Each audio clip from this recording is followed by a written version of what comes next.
दोस्तों, आज मैं आपको ऐसी चीज बताने वाला हूं जिसे सुनकर आप सच में सोच में पड़ जाओगे।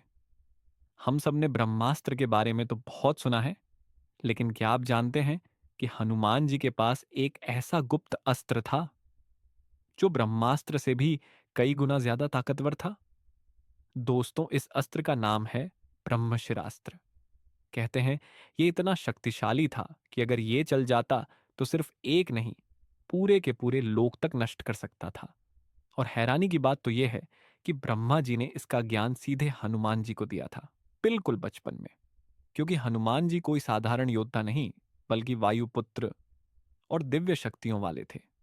दोस्तों, जहां ब्रह्मास्त्र सिर्फ सेना को राख कर देता था, वहीं ब्रह्मशिरास्त्र चलने पर आकाश लाल पड़ जाता, चारों तरफ धुआं फैल जाता, धरती हिलने लगती, और जिस जगह ये गिरता वहां कई सालों तक कुछ उगता भी नहीं था।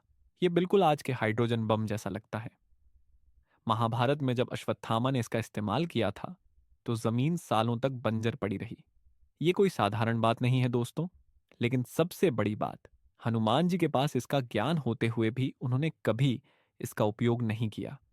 क्योंकि उनका मानना था कि शक्ति का इस्तेमाल तभी करना चाहिए जब उसका उपयोग धर्म के लिए हो, ना कि विनाश के लिए।